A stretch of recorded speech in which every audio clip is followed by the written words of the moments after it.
Ular dan gerombolan sirkus di muka abu-abu datang ya ke Komisi 9. Emang enak lo didamprat. Jangan karena lo bisa masuk Komisi 9, lo bisa ngomong cop-cop semau lo, padahal kalian itu penjual skincare overclaim, overpriced, penipu, skincare berbahaya. Jangan kalian pikir semua wakil rakyat yang ada di DPR RI itu memihak ke kalian. Ya, nggak seperti Uya Kuya, itu gue sebutin namanya. Kalian bisa naik ke situ, juga bisa masuk ke situ, pasti ada Uya Kuyuy, ya kan, yang nggak bantuin. Hah, biar gue jadi tersangkain, mulut gue ini belum bisu.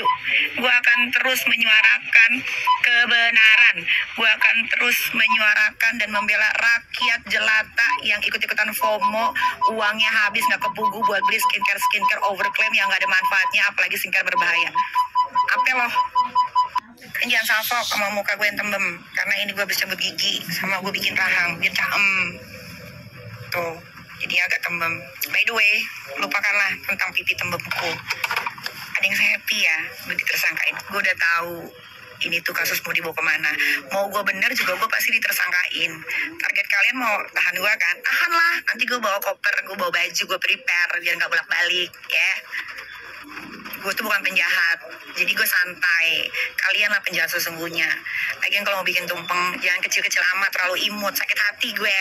Harusnya kalau udah berhasil tersangkain gue tuh bikin segede rumah, biar bisa dibagi-bagi ke tetangga, gitu. Kecil banget, gimana sih?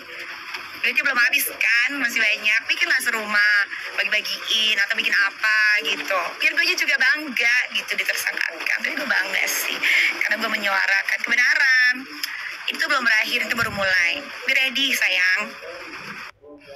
Gue cuma mau mengingatkan aja bahwa laporan di kepolisian itu bukan akhir dari segalanya. Ingat, masih ada pengadilan.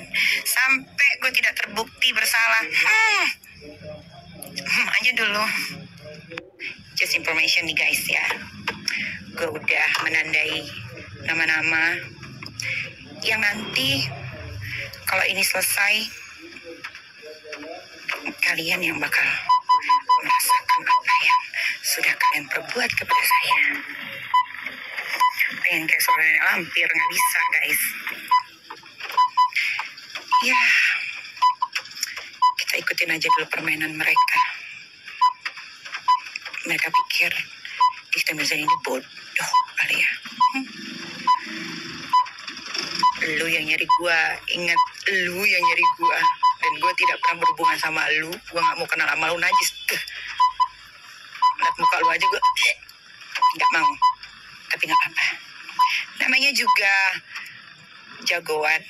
Mau ditersangkain ya tersangkain aja. Mau ditahan, harusnya tuh kalian jangan ngelaporin gue ke polisi gerombolan sirkus yang blow on. Harusnya kalian cari perhimpunan dukun terhebat di Indonesia untuk bikin mulut gue ini gagu. Tangan gue nggak bisa ngetik. Tuh harusnya gue kasih tahu tuh caranya. Kalau cuma lapor-laporan polisi gampil guys. Semua bisa dibuktikan nanti sesuai fakta. Lagi lu juga bodoh si muka abu-abu ini ya. Lu yang ngerekam sendiri, lu sendiri yang ngasih jadi barang bukti. Kan gue jadi tahu rekaman isi suara lu sama Mail. Kagak ada tuh pemerasan maksa. Malah lu yang mohon dong diketemuin sama Kak Niki. Karena Kak Niki kalau udah ngomong rakyat Indonesia tuh percaya. Karena emang yang gue omongin tuh fakta. Bagus lu rekam. Jadi nanti bisa didengerin di pengadilan. Biar lu makin terpuruk.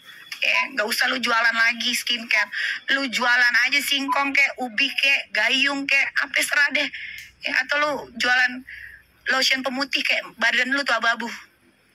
Selanjutnya selain itu mereview produk yang produknya sudah jelas BPOM, terus sudah masuk kriteria, tapi dibetelkan dengan produk lain yang sama isinya, tapi tidak dijelaskan perbedaannya apa, yang satu di-approve, yang satunya lagi tidak di-approve, padahal presentasinya sama. Terus di saat beliau mereview produk, melakukan kata-kata yang ujaran kebencian, seperti si abu-abu, flexing, sebentar, maaf. Iya. Pak, Bu Dokter, tolong Ibu sampaikan dulu orang ini siapa. Itu yang ibu maksud ini siapa, gitu ya? Siapa namanya? Kalau di sini tuh harus terang beneran, nggak boleh. Jadi ibu sampaikan bahwa saya menjadi korban, misalnya dari bullying. Tunggu, apa gue nggak salah dengar? Dia nggak terima dibilang tukang flexing. Lu bukan tukang flexing, lu ratu flexing, Reza. Kenapa muka lu? Gue mau bertanya, muka lu kenapa pas lagi ngomong di Komisi 9 begini? Kenapa? Lu pelongo-pelongoin gini? Lu makan lu? Lu mau lawan gue jangan nggak makan. Nanti kalau ketemu gue di persidangan, lu harus keren ya, OOTD lu, karena yang lu lawan keren nih orangnya. Terus lu harus makan biar badan lu berisi. Usahakan sebelum ketemu sama gue di pengadilan, kulit lu udah sempurna, jangan belentang-belentong nih. Terus jangan lupa minta pilihin OOTD lu ya, sama karyawan lu yang di klinik yang gak laku itu, yang lu jadiin konten, padahal dia orang klinik yang gak laku, disuruh ke rumahnya, disuruh milih-milihin, nyemot-nyemotin baju sama security yang lu jadiin sosok ajudan megangin payung. Lu harus dipayungin nanti turun dari mobil masuk ke pengadilan ya, jangan sampai enggak terima dibilang flexing. Lu ratunya, satu Indonesia tahu lu ratunya. Lagian Komisi 9 ini juga lucu. Ini atas permintaan siapa sih? Itu gerombolan itu yang jelas-jelas jual skincare overclaim, berbahaya, overprice, yang suka nempel-nempel stiker, rebranding, itu diundang tuh atas permintaan siapa sih? Itu tuh nggak adil banget tuh Komisi 9. Harusnya waktu kalian mengundang itu para gerombolan-gerombolan itu ya, yang kemarin ke Komisi 9, kalian undang juga para korban pemakai skincare dari gerombolan-gerombolan tersebut. Dan kalian undang juga sama owner-owner skincare yang sudah di-approve sama yang namanya Doktip itu. Undang semua, sedoktip-doktipnya undang, siapapun undang, itu baru keren.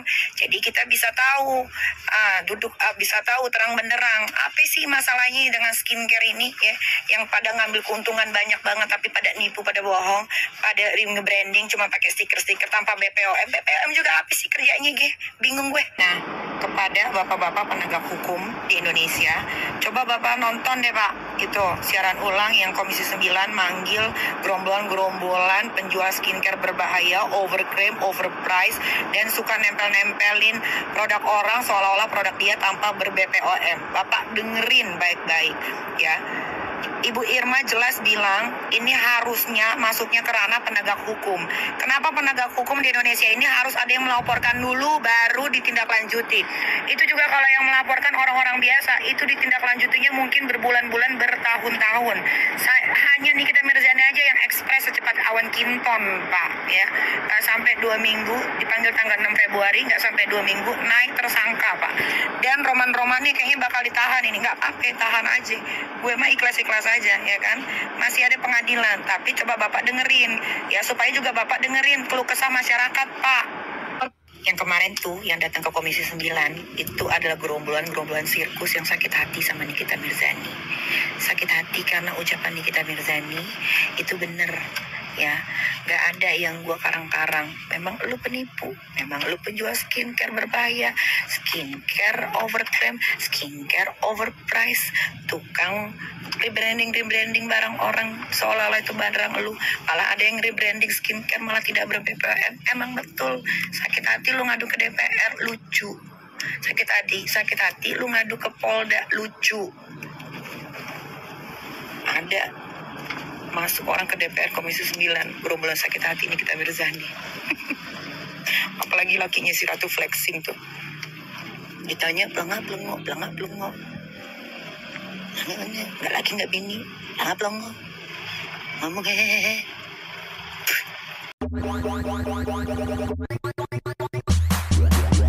Yeah, Let me do that. getting money with these white folks. Halo sahabat Aisyah Channel, Mimin punya informasi nih, mengenai pesan Nikita Mirzani untuk para musuh. Nah sahabat Aisyah Channel, kira-kira kalian tim Nikmir atau tim Reza Gladys? Tulis di komentar dan tonton videonya sampai habis, jangan di skip. Apes menimpa Nikita Mirzani setelah ditetapkan sebagai tersangka kasus pemerasan yang dilaporkan influencer sekaligus Dr. Reza Gladys. Selain Nikita Mirzani, sahabatnya berinisial IM juga jadi calon pesakitan kasus serupa.